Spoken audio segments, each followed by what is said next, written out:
dia, meus irmãos, a graça e a paz do nosso Senhor Jesus Cristo. É um motivo de muita alegria estar novamente na capela para pregar mais um sermão. Eu convido você a abrir a sua Bíblia no livro dos Salmos, de número 133. Salmos 133.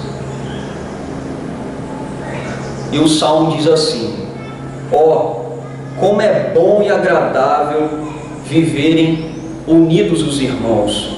É como o óleo precioso sobre a cabeça, o qual desce para a barba de Arão, e desce para a gola de suas vestes. É como o orvalho do Hermon, que desce sobre os montes de Sião. Ali ordena o Senhor a sua bênção e a vida para sempre. Meus irmãos, eles tinham duas opções: brigar e morrer, ou amar e viver. O dia 5 de agosto de 2010 nos faz relembrar o drama real que 33 mineiros viveram no deserto do Atacama, no Chile. Enquanto trabalhavam na mina de San José, foram surpreendidos por um desmoronamento e permaneceram soterrados no local de refúgio, a 688 metros de profundidade. Atordoados, passaram por momentos de desorientação, confusão, desespero, desentendimento, extrema fome e sede. Diante disso, os 33 perceberam o quão importante foi a união entre eles para que pudessem ver a luz do sol novamente. Estes homens, neste momento tão difícil de suas vidas, puderam aprender, evidenciar e exaltar o valor da unidade. Olhando aqui para o nosso livro, salmos significam cânticos de louvor, e na Septuaginta, a primeira tradução em grego do Antigo Testamento, cânticos a serem acompanhados por instrumentos de cordas. Os cânticos foram feitos em formas de poesia, que, por sinal, a poesia hebraica tem tudo a ver com a vida religiosa de Israel, usada para expressar sentimentos intensos. 5 livros compõem o Saltério, em alusão ao Pentateuco, os 5 livros de Moisés. O livro 5º é o maior, contendo 44 salmos, e fornece ao leitor informações acerca daquilo que nós conhecemos na teologia como a consumação progressiva do saltério. Dos 150, o Salmo 133 foi minuciosa e propositalmente posto no 5º e último livro, numa coleção chamada Cânticos de Romagem.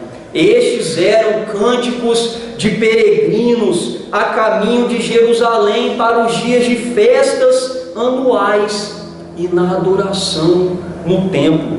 Segundo o teólogo Palmer Robertson, o movimento do povo em direção ao Monte Sião era o cumprimento de uma promessa ao rei Davi de que Deus habitaria ali. E os 15 salmos de romagem são ecos da bênção sacerdotal descrita em Números 6, do 24 ao 27. 12 dos 15 salmos de romagem representam pelo menos um dos 4 elementos dessa bênção proferida, dessa bênção araônica. Logo, à medida em que os peregrinos eles se aproximavam do templo restaurado, os salmos de romagem os lembravam dessa bênção.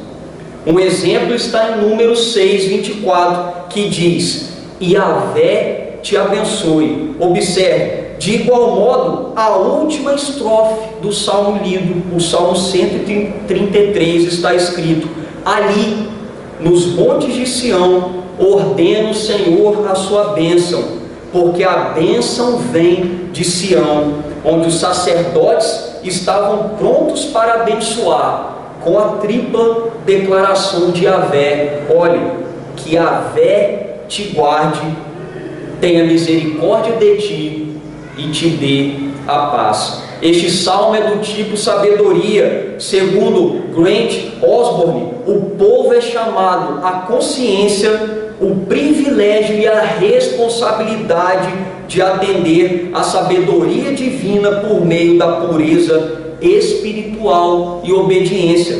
Ele possui, como nós vemos aqui, 3 versos, sendo que os versos 2º e 3º na parte A, em 4 estrofes, tem um paralelismo sintético, onde o verso 3º, parte A, adiciona uma nova informação ao verso 2º. Foi escrito por Davi, num período de ascensão ao trono, entre os anos de 1020 a 975 a.C., quando Davi seria rei de Judá e de todo Israel. Contudo, foi compilado aqui entre os salmos de romagem, somente na época de Esdras e Neemias, entre 430 a 400 a.C., quando Deus já havia livrado os israelitas do exílio babilônico, que perdurou por 70 anos. Escrito em benefício do povo de Israel, com o propósito de trazer um senso de unidade entre o povo e lhes lembrar da bênção do Senhor em seu tempo e na posteridade. O rei Davi aqui exaltou o valor da unidade entre o povo em seu reinado teocrático, evidenciando que a unidade, que na unidade há a bênção da vida, e sem a bênção não há unidade. Neste sentido, o valor e o zelo pela união entre a igreja no corpo de Cristo em seu eterno reinado também evidencia algo. Evidencia que na unidade há também a bênção, e sem a bênção não há unidade. Conforme Davi nos ensina, meditaremos no seguinte tema: o valor da unidade.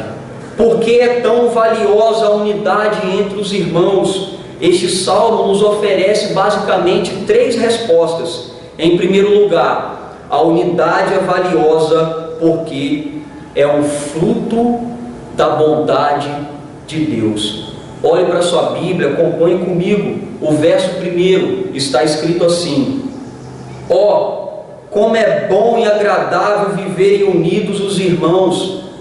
Davi, ao compor esse salmo, não estava meramente exibindo palavras de sabedoria. Aqui ele entoou um cântico de celebração, ele celebrou, e no verso 1 exaltou o valor da unidade ao celebrar sua dupla natureza, como um fruto da bondade de Deus. Ela é tanto boa quanto agradável.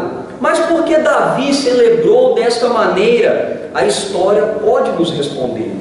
Logo após a conquista da terra prometida, Canaã, Israel viveu um dos piores momentos da sua história, o tempo dos juízes. Durante esse tempo, Israel estava dividido em tribos, e no cerne dessa divisão havia faccionosidade, tumulto, imoralidade, desordem social, instabilidade política e aversão religiosa. Tudo estava de mal a pior, porque naqueles dias, como diz o texto de Juízes 21, versículo 25, não havia rei em Israel, cada um fazia o que achava mais reto. As expectativas do povo após a escolha de um rei foram frustradas com o fracasso de Saul. Após a trágica morte, Davi então ascendeu ao trono de Judá, enquanto Isbosete, o filho de Saul, reinava sobre todas as outras tribos. Tudo aparentava estar bem, mas dessa divisão suscitaram inúmeras guerras civis. Ao vencer Isbosete, Davi conquistou e uniu enfim as tribos de Israel num único governo teocrático, que Deus era o Senhor sobre eles. Ele ascendeu ao trono, como diz o texto de 2 Samuel 5, versículo 1. Todas as tribos de Israel vieram a Davi, a Hebrom, e falaram dizendo: somos do mesmo povo de que tu és. Depois de um longo período de conflitos internos, Davi exultou, cheio de fé, alegria e esperança, exclamando: ó, como é bom e agradável viverem unidos os irmãos. O rei iniciou o versículo 1 com uma interjeição: ó, ou seja, contemple, veja, prestem atenção, chamando a atenção do leitor para a afirmação seguinte. E ele disse: como é bom e agradável viverem unidos os irmãos. Davi, como o rei responsável aqui por unir o povo, as 12 tribos, observou, afirmou e adjetivou a unidade, não apenas como boa, mas também ele disse, ela é agradável. Segundo ele, a unidade é tanto boa quanto agradável, ou seja, como é louvável, como é amável e traz contentamento a união entre os irmãos. A união no sentido de estado e de ação, o convívio harmônico de todo o povo e seus compatriotas. A vida em comunidade, que segundo o dicionário da língua portuguesa significa conjunto de pessoas que habitam o mesmo lugar, que pertencem ao mesmo grupo social, estando sob o mesmo governo e compartilhando a mesma cultura e história. A expressão viverem juntos nos comunica exatamente a ideia de convivência, que no Antigo Testamento tem o sentido de possessão de terras. Como nós podemos ver em Gênesis, capítulo 13, versículos 6 e 36, 7, nós temos dois exemplos de divisões por motivos territoriais. Abraão e Ló, e Jacó e Esaú não puderam conviver. A terra não foi capaz de sustentá-los, mantê-los na mesma região, não por não haver espaço, mas por causa das mazelas do pecado em seus corações. A unidade para Davi no território de Israel, em seu reinado, era algo extraordinário. As tribos unidas politicamente como única nação dava alegria ao coração do rei. A unidade que Davi exaltou, adorando o Deus da unidade. Unidade que é boa e agradável, não por causa dela, mas porque o Deus da unidade é bom e rico em misericórdia, como diz o salmista: rendei graças ao Senhor, porque Ele é bom, porque a sua misericórdia dura para sempre. Salmos 136, 10. Você achou mesmo que a unidade foi um fruto da bondade do povo? O povo, meus irmãos, não queriam unidade. A unidade foi promovida pela bondade de Deus. A unidade que nasceu no céu, no coração de Deus, da mesma maneira que Deus vive em unidade, num perfeito relacionamento entre as três pessoas da Trindade, em extrema harmonia, alegria e satisfação. Ele chama e exige dos seus eleitos que que vivam em unidade com Ele no corpo de Cristo, em comunhão um com os outros, e ao mesmo tempo que Ele exige, observe, Ele proporciona. Deus só exige de nós aquilo que Ele pode proporcionar. E olhou para aquele povo, e em Davi, e naquelas circunstâncias, quis apontar para uma bonança maior que haveria de vir. Estamos meditando no tema, o valor da unidade. Além da unidade ser um fruto da bondade de Deus, porque ela é tão valiosa entre os irmãos. Em segundo lugar, a unidade é valiosa porque é um fruto da providência de Deus. Olhe para a sua Bíblia, acompanhe comigo os versos 2 e 3, parte A. Está escrito assim: é como óleo precioso sobre a cabeça, o qual desce para a barba de Arão, e desce para a gola de suas vestes. É como o orvalho do Hermon que desce sobre os montes de Sião. Davi ilustra o valor dessa unidade quando faz uma comparação a duas imagens que eram comuns a ele e ao povo, em um único bloco, expondo a sua origem como um fruto da providência de Deus. Segundo o professor Leland Ryken, imagens é o bloco de construção mais básico da poesia. A poesia é a linguagem das imagens. Na primeira imagem, Davi compara a unidade das 12 tribos à unidade da unção e bênção sobre o sacerdócio. O sacerdócio que é constituído por um ofício sacerdotal. Por sua vez, os sacerdotes eram descendentes deste personagem que está aqui, descendentes de Arão, o sumo sacerdote separado para servir no culto, primeiro no tabernáculo e depois no templo, visto que era o mediador entre Deus e o povo. Ele oferecia sacrifícios, orava em seu favor, abençoando-os. O Antigo Testamento nos mostra que foi pelo sacerdócio que Deus pôs em prática o plano de abençoar o seu povo, redimindo-os de seus pecados. Por meio da tribo de Levi, era mantido para beneficiar todas as demais tribos. Quando as tribos estavam divididas, a função sacerdotal era comprometida, e quando unidas, essa função era efetivada.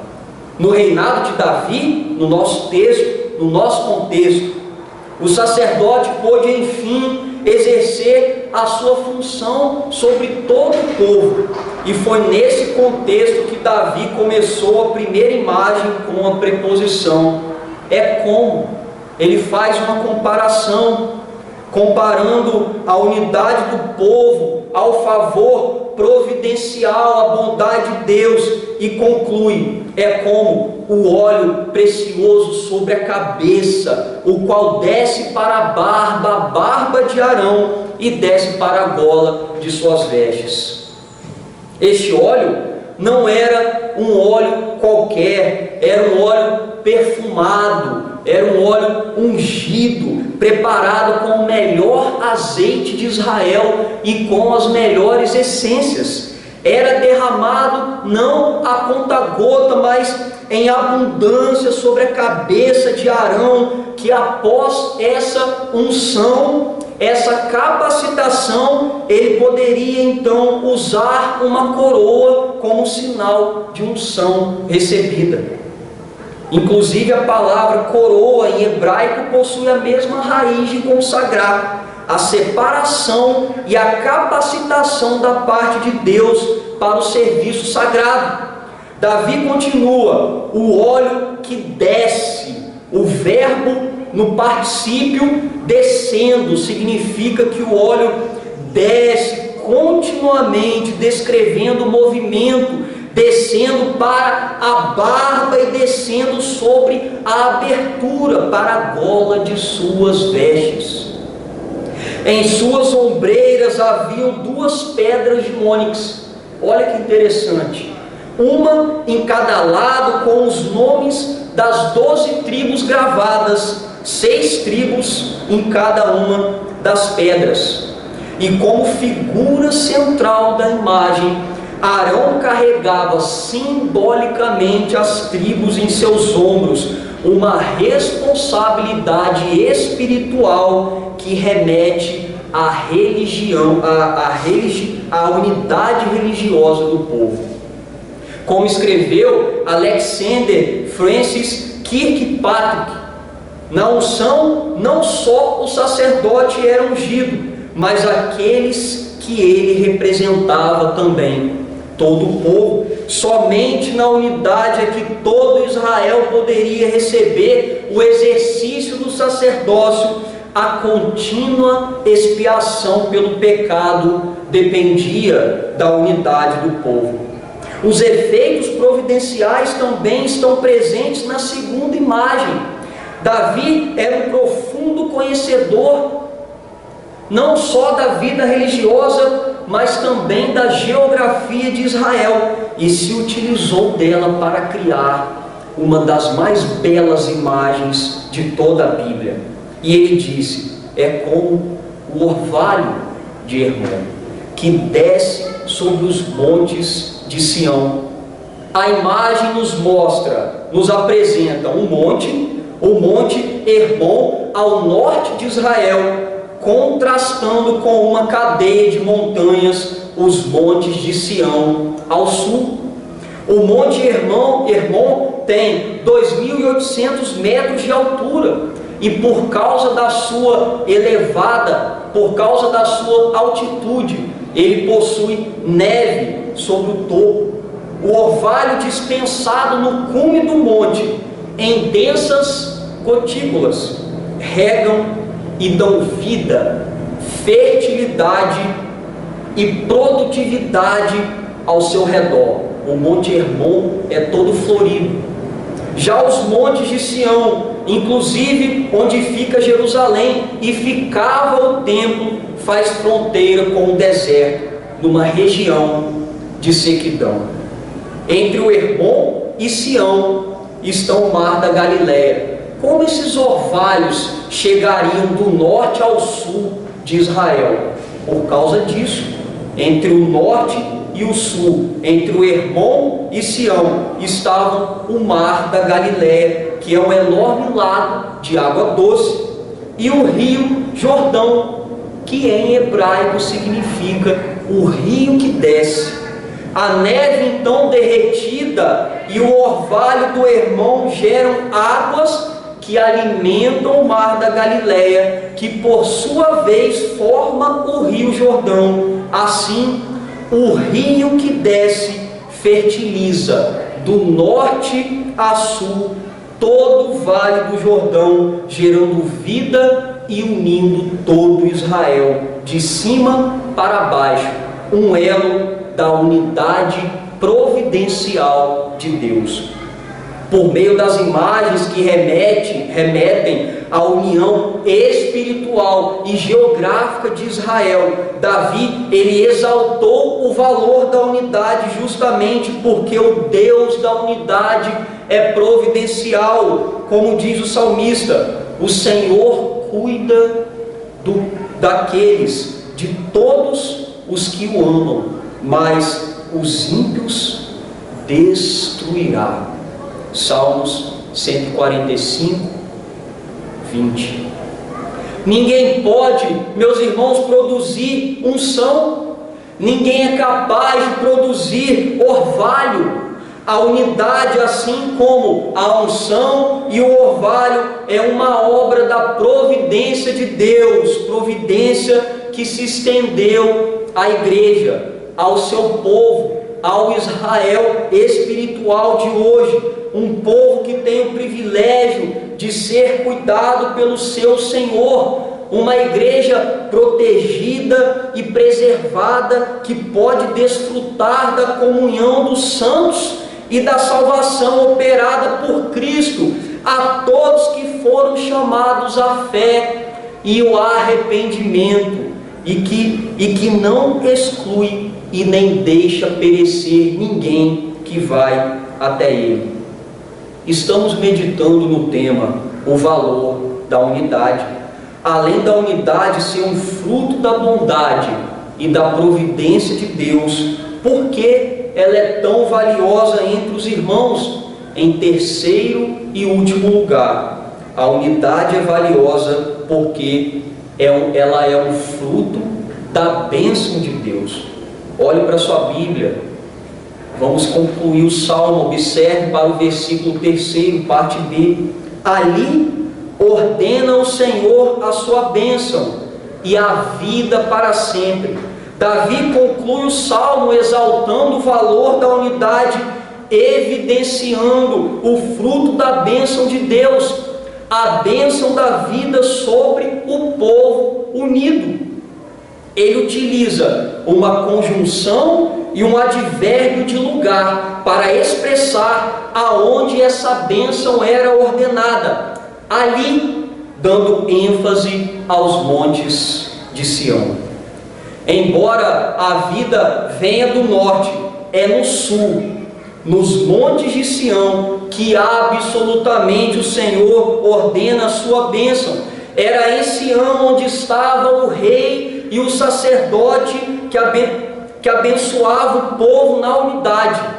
A expressão aqui, ordena, possui uma classificação que modifica o verbo de estado para ação. Estando no presente contínuo, nos faz entender que o Senhor não apenas ordena, mas que de maneira contínua está ordenando a bênção.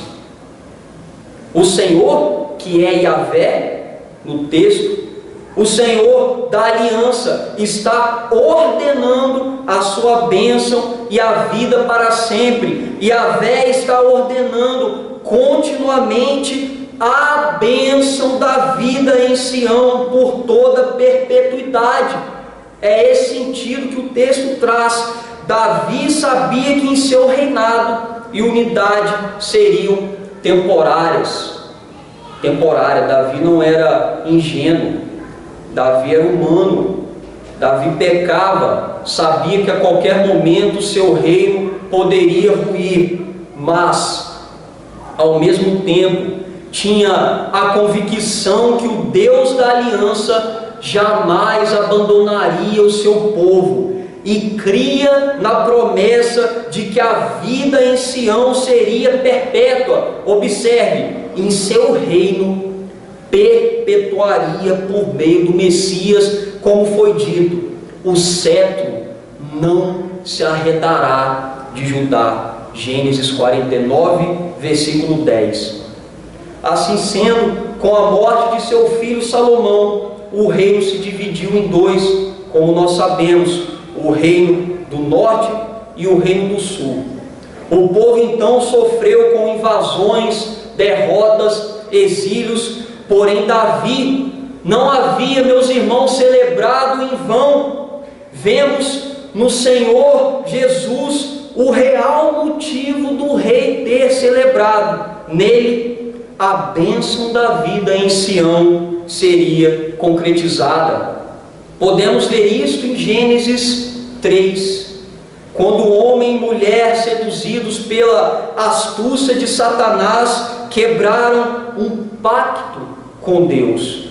O elo da unidade foi quebrado no jardim, e dali para frente constatamos a terrível realidade de um homem, Caim, assassinando o seu próprio irmão Abel. Contudo, antes do ocorrido, uma promessa ecoou na terra. Satanás recebeu uma justa sentença da parte de Deus: porém inimizade entre ti e a mulher, entre a tua descendência e o teu descendente. Este lhe ferirá a cabeça e tu lhe ferirás o calcanhar. Gênesis 3,15. Aqui foi estabelecido que o Messias, nascido de mulher, derrotaria de uma vez por todas o dono da iniquidade, assegurando a eterna restauração da comunhão entre os crentes com o Pai e a unidade entre os irmãos, o seu povo, a igreja, no corpo de Cristo, pela unção do Espírito Santo. Muitos anos após Davi escrever este salmo, os peregrinos de romagem puderam celebrar a bela canção do rio que desce, ao subir em adoração ao dono de Sião. O cântico foi preservado. A noiva de Cristo, a sua amada igreja, pode levar em seus lábios com exultação a canção da unidade restaurada na peregrinação rumo a Sião celestial, e ao encontrar o seu noivo, celebrarão juntos por toda a eternidade, como escreveu o autor de Hebreus. Mas tende chegado ao monte Sião e à cidade do Deus vivo, a Jerusalém celestial, e a incontáveis hostes de anjos, e a universal assembleia e igreja dos primogênitos arrolados no céu, e a Deus, o juiz de todos, e aos espíritos dos justos aperfeiçoados, e a Jesus, o mediador da nova aliança, e ao sangue da aspersão, que fala coisas superiores ao que fala ao próprio Abel. Hebreus 12, do 22 ao 24. Davi exaltou o valor da unidade, confirmando que a bênção da vida vem do abençoador, como escreveu o servo de Deus Tiago. Toda boa dádiva e todo dom perfeito são lá do alto, descendo do Pai das luzes. Tiago 1,17. Você deve estar se perguntando nesse momento: onde estamos nisso tudo? E eu respondo: estamos, meus irmãos, debaixo dessa graça, debaixo da graça de Deus. Somos um povo que recebeu graça para vivermos em união. Nós não vivemos em unidade para alcançar a bênção. Nós não queremos, meus irmãos, unidade. Nós, como pecadores que somos, queremos guerra. Mas o Deus gracioso é quem nos abençoa para que nele possamos viver em unidade. Logo, o Deus que concede perseverança e ânimo, deles um espírito de unidade segundo Jesus Cristo, para que com um só coração e uma só voz vocês glorificam a Deus e Pai de nosso Senhor Jesus Cristo. Romanos 15 e 16. Uma das maiores evidências de que um povo é o povo de Cristo é quando há unidade entre eles, em seu corpo, pelo elo do Espírito Santo. Quando o cântico de salvação e do amor entre os irmãos são reais, ali há evidência da bênção na vida. Um povo que vive em divisões e dissensões, divergência de opiniões, de interesses, de sentimentos, disputas, desavenças, desordens, brigas, rancor, amargura, pode ser tudo, menos a igreja de Cristo. A igreja de Cristo, os salvos, é um povo que reconhece, agradece, valoriza e evidencia na vida prática diária que estão unidos a Cristo em comunhão com o seu corpo, a igreja.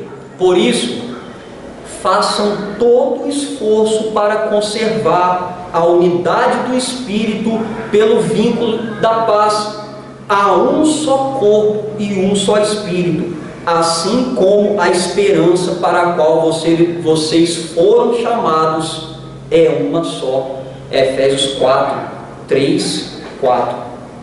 Aqueles que estão na igreja só para causarem divisões são semelhantes à antiga serpente que causou divisão no Éden. São os filhos de Satanás.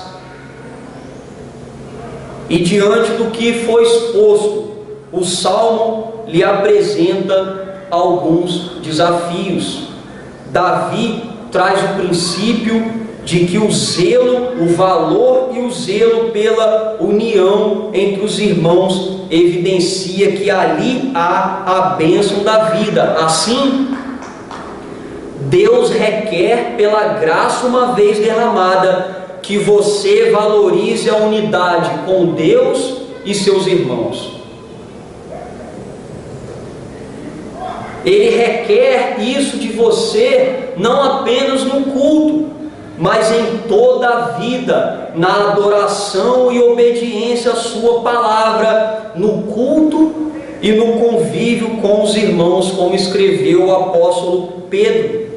Tenham todos o mesmo modo de pensar, sejam compassivos, amem-se fraternalmente, sejam misericordiosos, e eu chamo a sua atenção para cá, e sejam humildes, meus irmãos. 1 Pedro 3,8.